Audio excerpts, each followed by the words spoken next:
Welcome back to the Coach's Corner podcast. We are in episode 2 of season 3. On today's episode, we're going to talk about what your coach won't tell you and how to crack the starting five. And so we got Coach Randall, we got Coach Mo, Brian. I'm going to be the host, to be asking the questions and everything. So what we'll do is I'll throw it to the intro, and then we're going to jump right into this.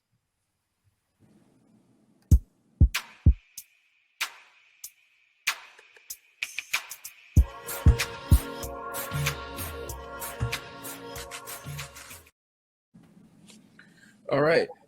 We got some high production value. You see that little intro there? We have internet issues occasionally, so there's that. But this show is going to be an opportunity for parents and players to get some insight from coaches so they can actually hear the things that their coach maybe not be able to tell them about why they're not in that starting five or why they can't crack the rotation.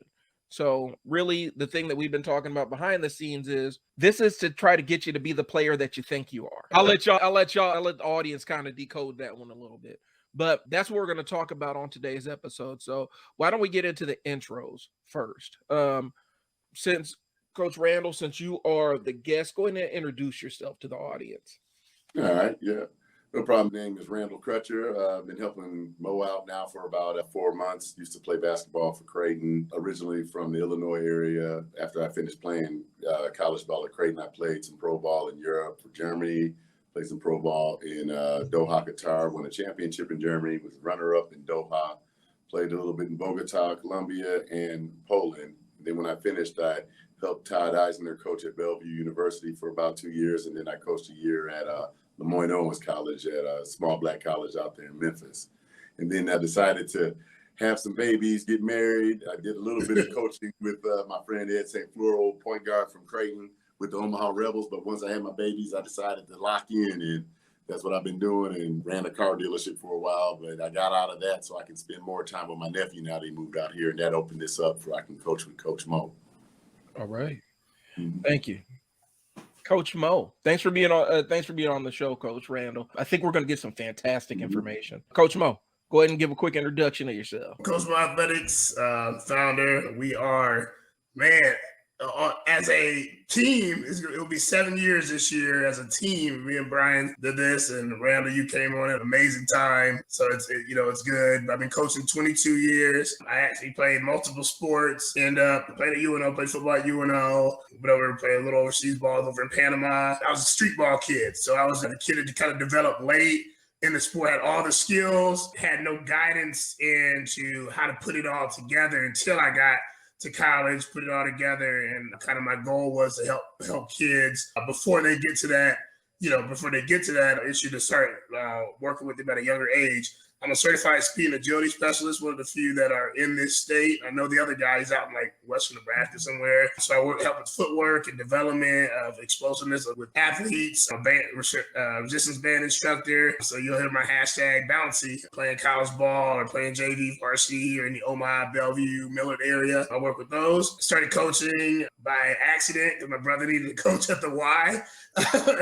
So I kind of got stuck into it, and then I didn't want to do it anymore. And then I started camps, and people just really kind of connected to it, and started helping CW Boxing Club with their basketball team. Went from there to having my own, and just kind of went on from there. Along the way, I've met lots of kids, a lot of good coaches. I'm just excited about what we got going on, and to be sitting here with two legends in their field. Coach Randall, I think we've just kind of known each other just through the basketball community, just through coaching for years, but he's brought a lot to what we've done this year and so much success. And I know he'll give a shout out to his teams, because if you see you'll see a 7th grade team, we're usually holding the medals every weekend. So, I mean, it kind of is what it is. I mean, like, it's kind of light work. I mean, you're going to see that.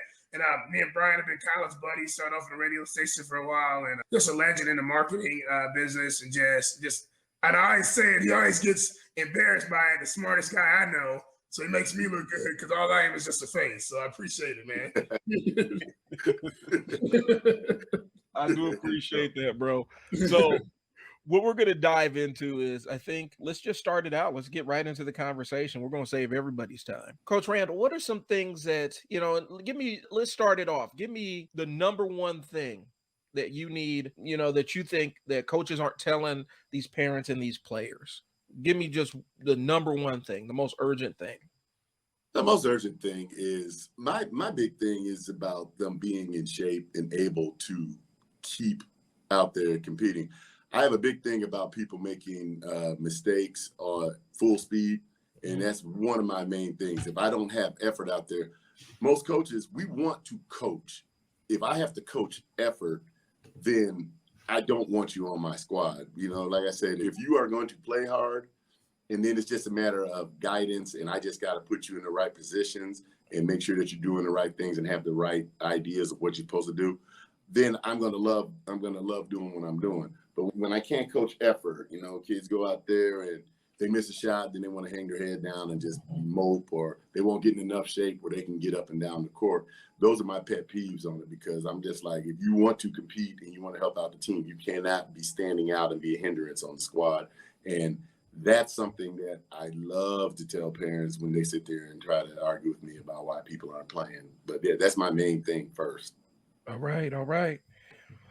Coach Mo, that sounds like the conversation that we used to have with the kids about the boo-boo face. Making the boo-boo face when they make a mistake, pouting, yelling at somebody instead of getting back on defense or getting themselves back in a position to actually contribute on the court. Coach Mo, same question. One thing. All right, I hit me with the question one more time. Make sure I answer it right.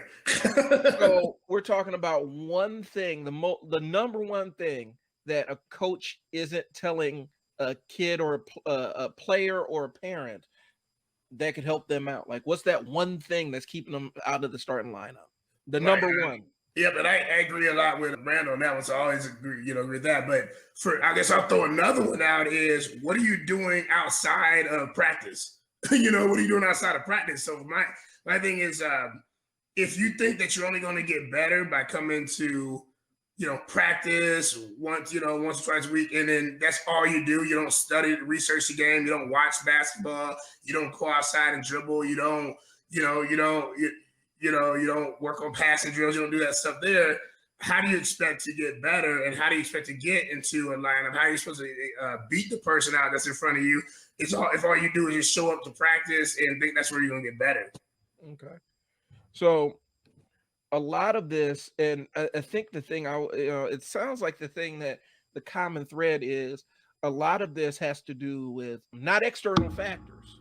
It's the player having to kind of take stock of their behaviors and take stock of what they're doing in terms of not, working on those mistakes and things like that, and off the court of preparing themselves. Do you guys see a major preparation issue with the current crop of players that you've coached? Yeah, I can say that. I don't see a preparation issue. What these at this age group, 7th grade, they don't understand exactly the kind of work that you need to put in if you're trying to get better. And the parents sometimes, I don't think, understand it either. They think that just bringing the kid to the practice, and we do 2 hours or an hour and a half of practice each day, that's what's going to take it. But they don't understand that as a coach, I'm coaching a team, and I'm putting team concepts in here, and I'm taking the available skills that you have right now and putting you in the right position so you can help out the team. So if you want to do more, you have to do more on the side. Even when Mo does a great job with the skill development, even when we're doing the skill development, you still have to understand I'm dealing with about 12 to 20 kids. So we're going through drills, you get maybe 2 or 3 reps. It's not like you're in the gym by yourself, pushing yourself and getting as many reps as you need. So those are the things that they have to understand when they come into practice. And parents need to understand that, you come to a skills camp and we give you some ideas. Those are ideas that we're teaching you to go implement on your own. Those aren't ideas that, like, every time you show up and we do, that's just going to make you be better. And then I put you on my floor. That's where I think that they have a little bit of a misguided idea of what we are really doing at practice. Okay. All right. So would you say, Coach Randall, I do want to follow up on this. Would you say that the consistency is an important part? Because I do want to talk about around this time of year, we see a lot of team hopping and kind of stuff. Do you think that team hopping a player, you know? It depends on, it really depends on what you're team hopping for. One thing I do not mind is I don't mind a lot of basketball, but I need right basketball. So, if you're hopping because you just want to get more basketball in, like, okay, hey, we got tournaments and we're doing tournaments on Friday and Sunday. And then, oh, hey, there's the one that's open on Saturday and I can go in here and compete just so I can get more basketball in, then I'm all for it. But if you're hopping because, one, you don't think you get enough playing time or, the coach doesn't see your talent here, so you want to go take your same baggage to another team and get told the same thing. And what you do is you're just running around until you hear what you want to hear instead of working through and getting better and listening to what coaches are telling you, then that's when I have an issue on there. It's when you're playing in tournaments and you're playing game, the team concept comes into play. You have to learn how to play with your team. And, at this age, a lot of people don't know really what their team's weaknesses and strengths are. So if you're team hopping all over the place, then you're just like I said, nothing's changing but your team. You're still the same person bringing the same crap into each one of those teams. So, like I said, if you're doing it just to get, keep in shape and get a little bit more run, I'm all for it. But if you're doing it because you haven't heard what you wanted to hear yet, then I think that you're cheating yourself. All right. What was that line that Tretch had? Naughty by nature, no matter where you go, there you are. Oh, yeah. So, Coach Mo, I do want to follow up on that because Coach Randall brought up a very interesting point. If you're just taking the same baggage from team to team, you're almost, you're almost hurting yourself because you're just, you end up getting in an echo chamber. Would you say that some parents and some kids kind of get in an echo chamber where, you talked about it, where a coach might tell a kid that they are the next coming of whatever. Oh, God.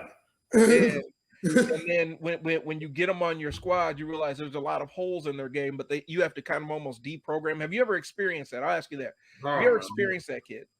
Man, hey, but props to Randall for just that what you just said was the gospel, man. So I hope you preaching on Sunday because that was the gospel.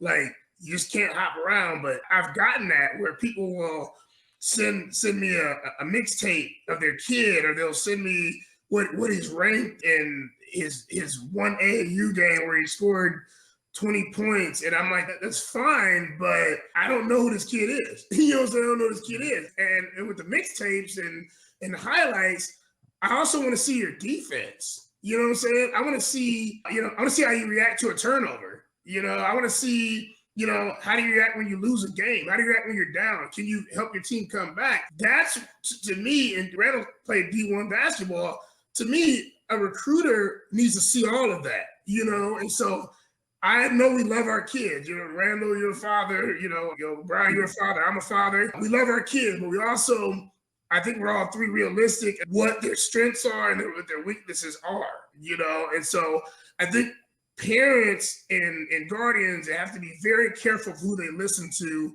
about their kid's career and about what's going on. Mind you, if a kid is 14, they're a freshman, they're just coming in, they're going to have days where they make freshman mistakes. They're going to have those things there. No matter if they're a phenomenal shooter, they still need to learn how to, get themselves open and be open, or be a better defender or a better rebounder, or just be a better teammate on the bench, when they're not into the game. And I think parents look at one side, and I think we all get caught up into, we've had those moments, you look at one side, but I think that in the basketball world, with the social media the way it is, we're so worried about how we look. We're so worried about not getting embarrassed. So you edit out, I've seen it where they edit out their kid getting blown by on defense 3 times. Hey, you know what? Why don't you keep that in there and then show how they fix it in the second half and was a better defender because they were able to listen to coaching and adjust to what happened instead of taking that out. We're not stupid. The colleges aren't stupid. No one stupid knows that there's things that probably happened in that game that you made a mistake. Basketball is a game of mistakes. It's how you limit those and how you fix those as the game goes along. And the parents put so much pressure on these kids to, I don't know if this is like the next part, but to be what they want them to be without listening to people that are actually working with your kid. And like Randall said, you can hop around no matter what, you can hop around team to team to team to team. And these coaches, I'll call these coaches out. You have to stop telling these kids they're the best third grader in the country. Stop telling them that. Stop telling these kids that no one can hold you. Stop telling these kids that no one can guard you. Stop telling them that because somebody can. And there is a better third grader. And because he's outworking you outside of basketball. And that's to me, I want to hear that as a parent, like, all right, so now we have some work to do so my kid can get better and better instead of just accepting they're the best until you get embarrassed on the big stage and you're not ready. Okay. So we've had it where parents, and we've seen it, we've experienced it, we've seen it with other coaches where, the kid is on the court and they almost look like a fish out of water, even though they've been in that experience, they've been in that situation before. Parents are asking about playing time and team dynamics. And while the kid on the floor, the ball bounces off his face 3 times during the game, gets hit in the head with the ball.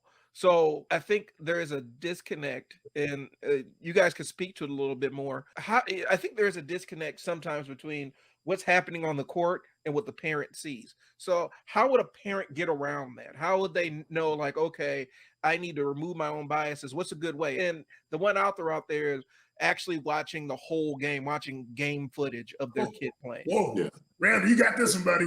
You got this one. Oh, Lord. Right up my alley, because what I do is first, when I look at it, when I watch teams and I see a kid that is like standing out bad, not doing anything right, there's 2 things. There's one is that he might not know what he's supposed to be doing. So I look a little bit at that as coaching. You have to tell them exactly how they're going to help the team and what they need to do. So they have to be assigned to do something out there. And then 2 is one of those things where I can't sit there and tell the kid one thing and then his parent is in his ear completely, no, that's not what you are. That's not what you are. So I try to keep communications open with the parent. So, everybody right now wants to be Steph Curry. Everyone wants to shoot threes and all that stuff. Yet I don't see them in the gym working on their game, shooting those things.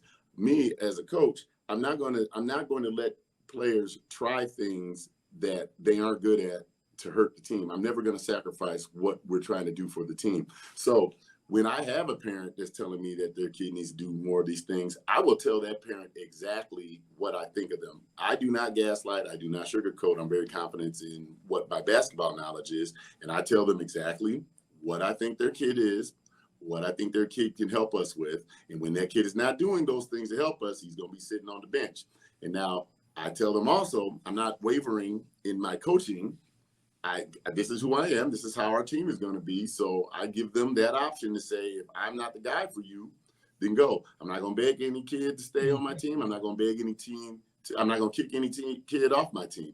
They're going to eventually remove themselves because I'm going to have them on the bench with a clipboard. They're going to be over there learning on the sideline because they're not doing what I expect of them. Now, when the kid shows me that they are putting in the work to do those things that they want to do on their own and they can prove it in practice, I'll give them that opportunity to do those things. But they also have to do the things that I'm expecting of them. If you're a big kid, you need to rebound, you need to bang, you need to play some defense. If you're a guard, you need to be looking and give assists. You got to get in there and help us rebound. You got to play hard defense. Those are things that I will spell out to you so easily that you should be able to go out there and say, I'm just going to focus on these things, and that will keep you on the floor until you put more effort and then put more work into it to be able to do other things. All right. Yes, sir. Coach Mo, do you have anything to add to that? No, Coach Randall's exactly right with that. We're in the world of, and Coach, we're all around the same age, and these young kids get upset with us when we talk about the generation is different. Well, it is different. We weren't influenced by, and I'm not trying to say, I don't see that meme, old man yells at cloud. I'm not like that, but I'm saying we were different because we didn't have the social media influence. I don't think we didn't have that. And so the expectation was we just grinded. We just worked.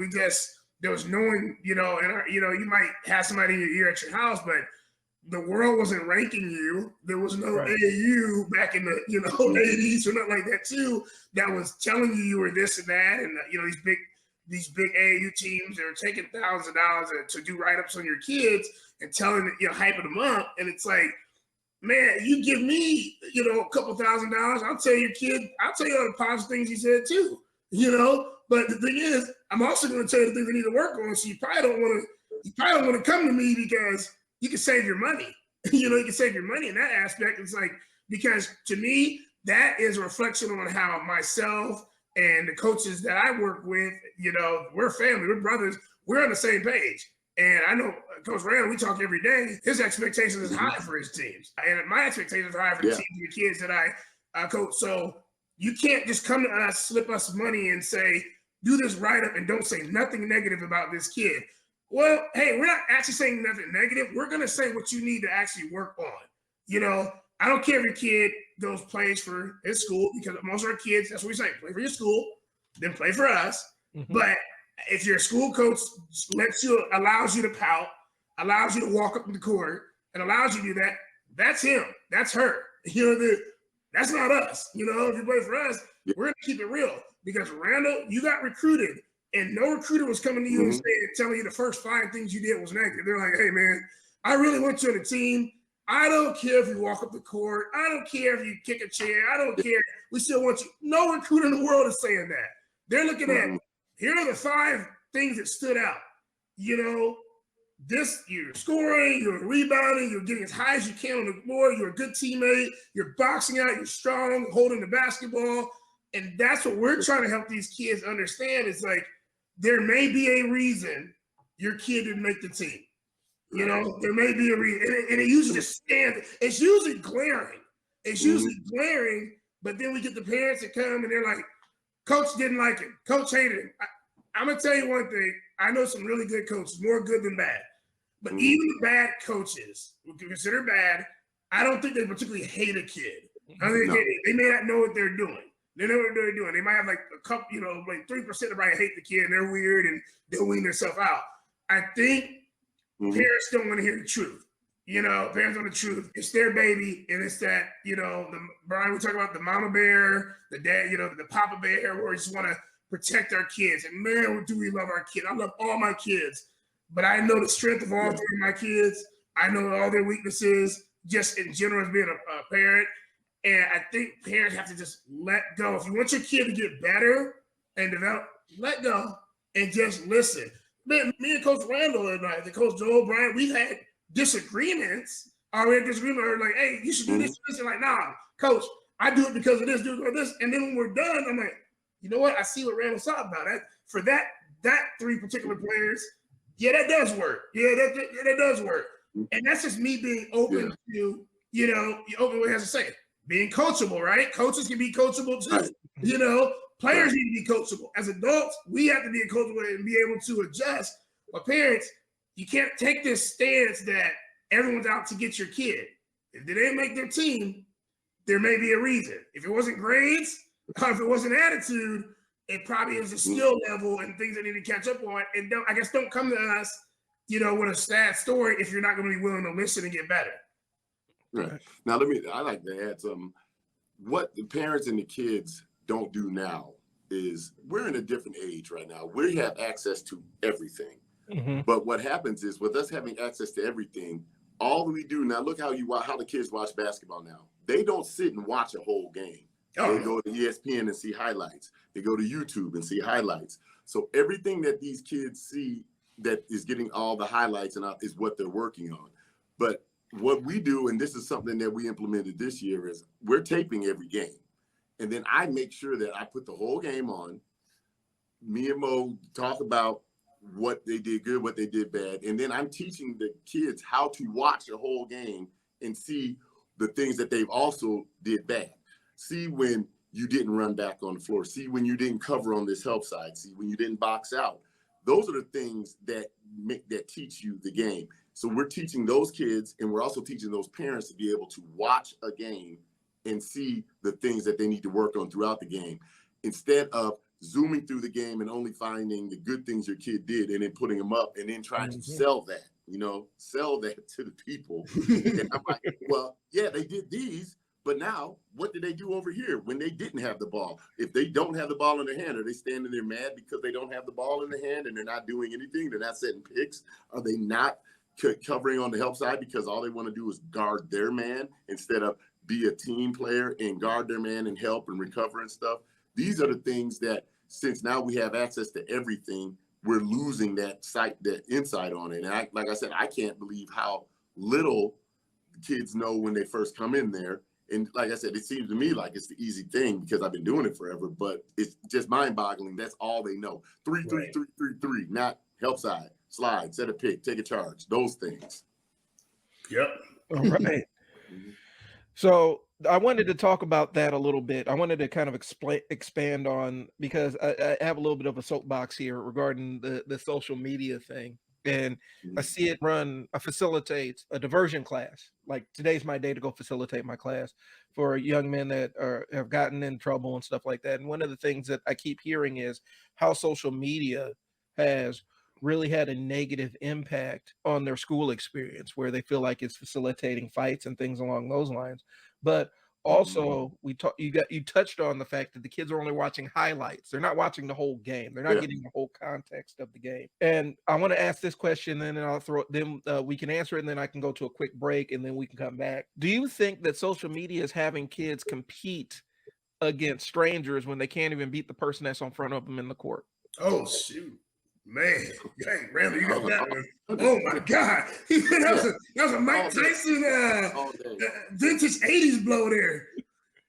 Damn, go ahead, Randall, you got that one.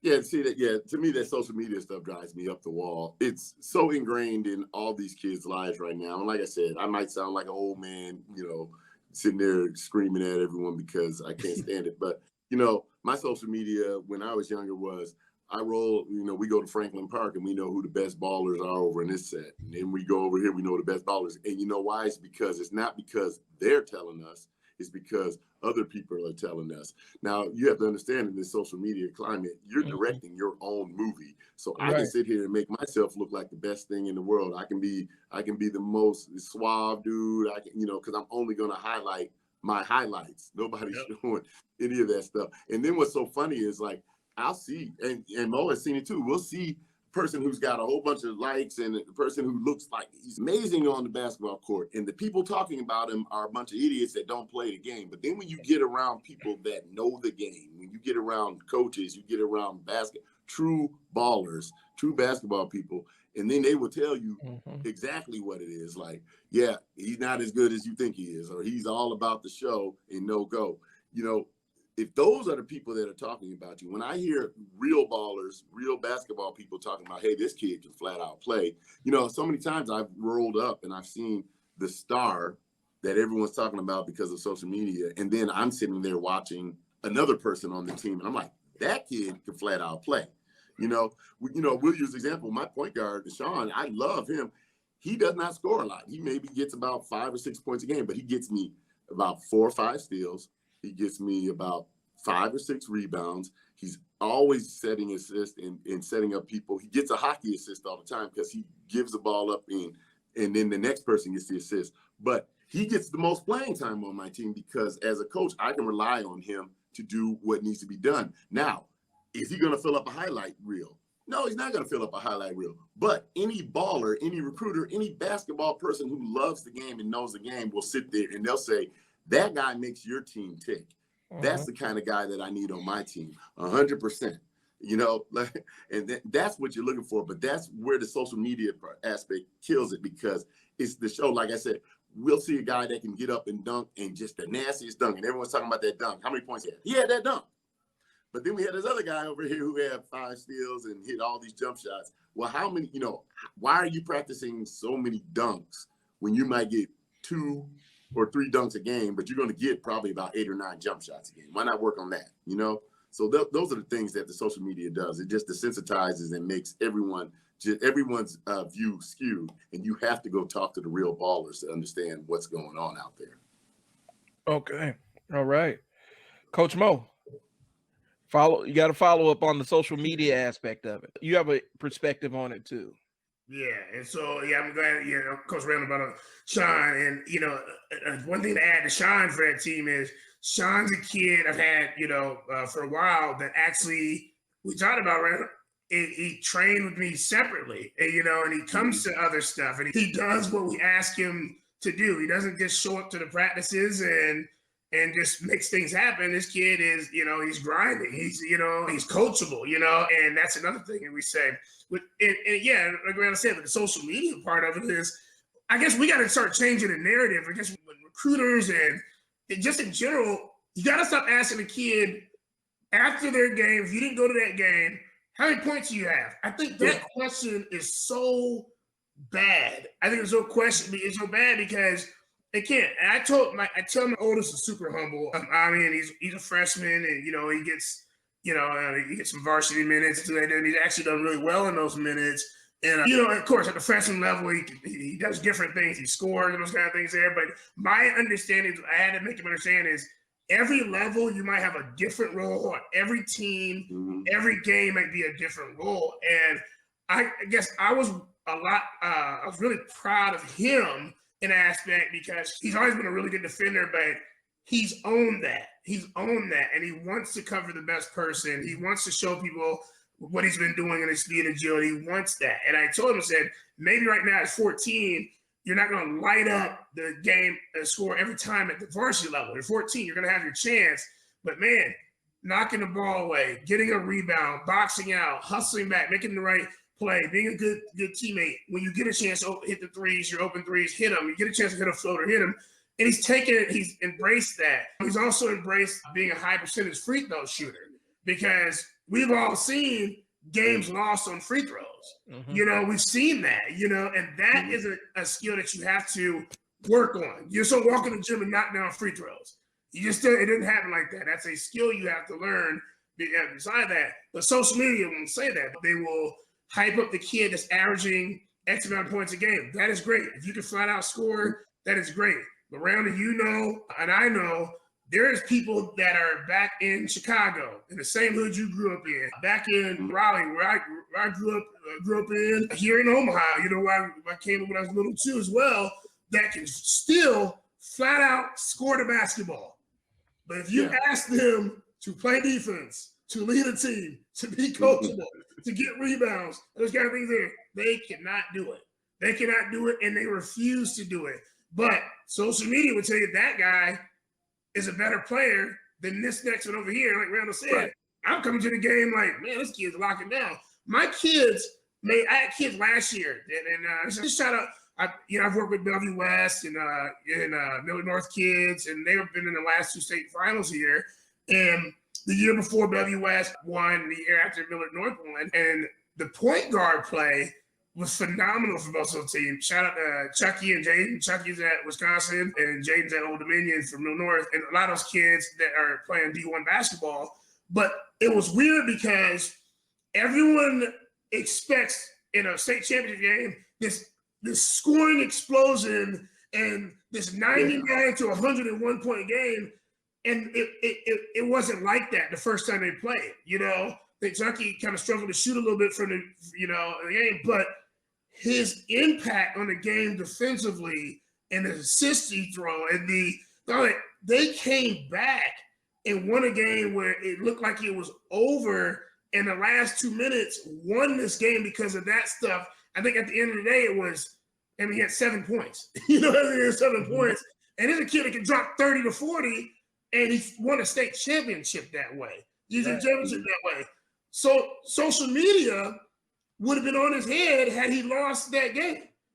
And the first thing that would have been said was, why did he score a bunch of points? And that's the wrong thing to say. That's the wrong thing to answer. Everybody, even him winning, they were like, man, he only had 7 points. Did you watch the game? Like Randall said, did you watch the full game? Did you watch what was going on? Did you sit and make the time? Because if you watch the game, that boy impacted the game. Jaden last year impacted the game. He impacted the game. They won last year because of the impact of the game. Randall, you've seen it several times in AAU. You've seen it several times in college level. People impact the game, and you'll never go to state. Brian, I'll bring up your team. Shout out to them. When they made their run, we know what Curry can do. We know. Wait. Before you go too far into it, Yeah. how long have I been a Golden State fan?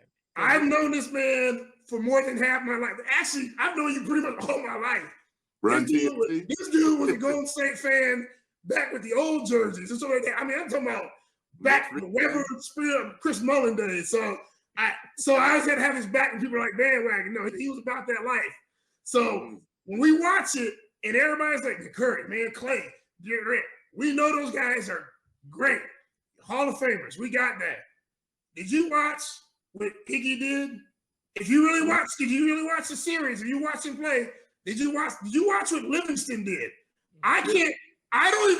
Randall, you know how we feel about mid-ranges and things like that and adding to your game. I don't think I saw that man miss a mid-range. Right. Miss a mid-range. This guy had a devastating knee injury and was out there knocking down mid-ranges, skipping down, locking up your best defender. You know what I'm saying? DG is talking to your guy and we're bringing the ball up and playing defense. And that team was so effective. I'll give a shout out to Ray. I love the Bulls. I love the 80s Bulls. Yeah. Same thing. Mike was going to get his. Pip was going to get his. But did you see Ron Harper? Did you see what he did? Did you see what Dennis Rodman did? There was games where Dennis Rodman had 0 points. Did you see those rebounds? Did you see the defense? Did you see the mental game that Dennis Rodman played with those guys? No, because you're looking for the highlight. And these kids are looking for the highlight. And a lot of those highlight players that we saw in the 80s, 90s, now didn't even make it to a finals. Right. Didn't even make it past the first round. And yes, they were great players. They were better than me and all of us sitting here. Yes, they were great. Yeah. But man, you can't tell me you top anything if you couldn't get the first round. First round. You can't tell me anything if all you were worried about is points. I love some of those guys. Right. I love some guys, but they did not lead their team. Right. And what you say, Mo, what we've been doing this year is we've been teaching those guys not to just look for that. Yep. Because I try to keep all the stats of the games. And so we won a game by 2. And I called out our guards because I had 2 guards on our team. One was 1 for 13. All he was doing is shooting. No assist and 3 turnovers. And then the other one shot 2. He was 2 for 9. And I said, you guys are being selfish. And they couldn't understand why. I said, because you're only doing the things that are going to bring you shine. You're not giving me anything else. Everybody else is covering for your mistakes. You're shooting these bad shots, and we got to play off of that. So I said, until you guys have to step up and give us more things. And then I've been shining it on it. So both my guards, Tristan and JC, then the last 2 games, Tristan, he'll get 7 points, but then he has 4 rebounds, 3 steals, 2 assists. JC had a monster game. He had 7 points, 8 assists, 4 steals, 5 rebounds. These are my guards. And I'm sitting there pointing out that they did more there than they ever did when they scored double figures. My nephew, Taylor, he's one of our guys to score. He had a tough game last game. He only scored 6 points, but he grabbed 14 rebounds and got 2 steals. And I'm sitting there, and he's coming off the floor a little down, like, man, I just can't get a shot in. And then I'm hyping him up. Dude, you are D'ing up and rebounding for us. You don't understand. So then he didn't understand until I posted the stats. And then everyone's like, man, Taylor, you had this. A tear comes off the bench, 6 points, 10 rebounds. And I'm like, when you're not keeping those, they don't know it. All they know is I look over at the stat sheet and I had 6 points. I missed a bunch of shots. I'm off. But I'm sitting there like, do you understand how much you impacted the game? JC, you had 7 points, 8 assists. Do you understand how much that affects the game? And even though we had a guy score 19, you did all this. Your contributions are great, and people that know basketball see that. Don't just get hung up on the points. Points are like baseball, like when you hit. When you're hitting, that's your glory. Your glory. You shoot. Hey, it's fun to get up there and shoot. I'm open. It's fun to do that. It's hard to rebound, play defense, keep your guys involved, lead your team. And those are the things that if you do those, you will always stay on my floor because I will never be in abundance to not find somebody who wants to shoot, Yep. Right. So, and here's one that kind of popped in my head, an analogy that just popped in my head. So you have this car that's beautiful, right? Beautiful machine, looks great on the outside. You get in, it handles great, has a good acceleration, smooth ride. but it has no brakes. Woo, I'm gonna look good going today. Right. So, you know, and I think a lot of times, because we've talked to it with brothers that we know that are in those NBA circles and things like that, where a lot of these college coaches ain't fooled by these mixtapes anymore because they got burned really bad because they saw all the highlights. They saw how fantastic this kid looks in a highlight reel, but then you get them out on the floor and they can't dribble with one hand, or they don't know how to pass the ball, or, you know. So I think one of the things that, you know, it does all go back to the deeper levels of the game and other parts of it, and tracking those stats outside of the stuff that you just see on the billboards is huge. You know, I can talk about one of Mo's former players, Chucky. The thing that they say about him on Twitter is he's a defensive, you know, masterful playing defense. He's got people talking about things that they normally don't talk about when it comes to talking about players. And so I think the thing is, parents need to kind of, I don't want to say get a grip, but have an understanding that there are more things than points on the stat sheet. And I think you said it beautifully, Coach Randall. So we'll take a quick pause for the cause. We're not going to have a ton after this, but just to give ourselves a quick break, and we'll come right back. All right.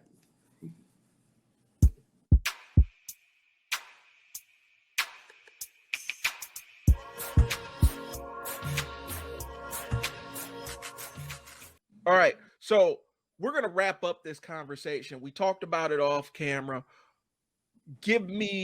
Coach Randall, give me one thing that you want parents and kids to leave with if they watch this podcast. What's the one thing you want them to? We say, be coachable, put your pride at the door. If you're in there and the coach is coaching you, it's my job to coach you hard. If I'm not coaching you hard, then I am cheating you. So we had this conversation. I said, I don't yell a lot, but I will yell to get my point across if need be. So I will tell all the students of the game and all the parents, do not listen to how a message is being delivered. Just listen to what the message is that's being delivered. It may be loudly, it may be quietly, but listen to the message. Understand that if a coach is not delivering a message to you, he does not believe in you. And we use the example, and we got little chuckles about this, but if I'm Phil Jackson and I'm coaching Michael Jordan, I'm going to scream at Michael Jordan and Pippen the whole game because I need to get the best out of them. I'm not going to waste my voice screaming at Judge Butchler because I said, Judge's going to give me maybe an extra bucket. So that'll be 4 points. 4 points compared to if Jordan is not focused, he gives me 23, but if he's focused, he gives me 63. Let me get on him and make sure that he gets us over the hump. So once a coach stops yelling at you, once a coach stops trying to coach you, then you understand that he has given up on you. So take that, take coaching as a mature young man or young female. All right. Coach Mo, what do you have for us? All right, what I have for you is everybody's journey is different, and worry about your own journey and do your part. So it all kind of ties together. So, if your dad was, an NBA player or, whatever, that's fine, but your journey might be different. It might be, you might not have the shot that he had. You might not got the height that he had. You might not have the same circumstances that your dad had or your cousin or your neighbor had. So you have to worry about your own circumstances, your own journey. With that, be the best player that you can be at all times. So if I'm going to get on my journey, I'm going to work harder than anybody. I want to be unguardable for an offensive player. I want to be the best rebounder. I want to be the best defender on the team. And that will make my journey a little bit easier if I know that I put in 100% effort every time I'm there. How am I wasting how am I doing my time at the gym? Am I going to the gym to shoot half-court shots, like Randall said, that you think you're never going to shoot in a game? Or am I going to the gym to do layups? Am I going to the gym to work on my left hand? Am I going to the gym to work on my handles? Am I going to hit X amount of shots and so many times? Am I working on my corner threes? Ask Reggie Miller what corner threes do. Get you to the Hall of Fame. Am I doing the stuff that I know I'm very strong at And am I doing the stuff that I need to work on and realize that my journey's not like my neighbors. My journey's not there. Randall's a different player. I'm a different player. You know, anybody that comes on this podcast, anybody that we know in the city are all different. You're not trash, kids, if you didn't score a lot of points this game, if you're not a scorer. You're not trash. Stop listening to that. You're not a bad player. If you have an off game, you're not bad. People know you can have an off game. You know, it's okay. It is your journey, not anybody else's. All right. So be on your purpose. Be on your purpose and not other people's expectation.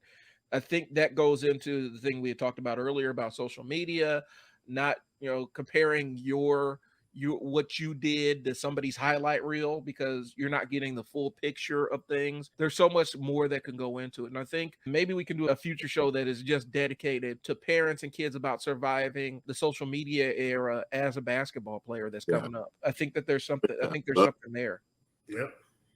All right. So I appreciate everybody's time. Great show, y'all. Sign up for the camp. The link is in the show notes. President's Day, February 21st, Bellevue East High School. We're going to add, there's going to be so much there. We're going to have Coach Mo, Coach John, Coach Randall, Coach Joel.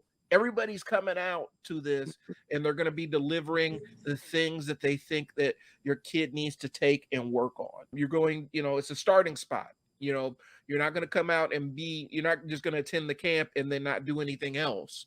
It's going to give you some ideas, plant those seeds like Coach Randall was talking about, to get your player rolling and tell them the correct things to do to up their game. But you got to sign up. We can't take, oh man, yeah, we coming out. We get this a lot. Oh man, yeah, we coming out. We'll see you there. And then no sign up or anything. And then you just show up with a basketball and a kid. Mm-hmm. We also aren't going to take the kid that's obviously disinterested and parents are just looking for a place to dump their kid for a couple of hours. Please don't do that to us. This ain't the camp for that. Stay home. Stay home because they're not going to get the kind of the babysitting that you're looking for. It's better just to leave them at home if they don't want to play. So that's kind of what we got going on. Thanks everybody for tuning in. Thank you for your time. Like I said, links in the show notes. I'll be including anybody contact information, social media links and stuff that they want to provide. We'll put that in the show notes. Just stay tuned. I think Coach Mo said next week we're gonna have Coach Joel on. Talk about some more aspects of the game. So that's what we got coming up. Appreciate y'all time. This has been the Coach's Corner podcast. Thank y'all for your attention. Talk to y'all later. Peace. All right.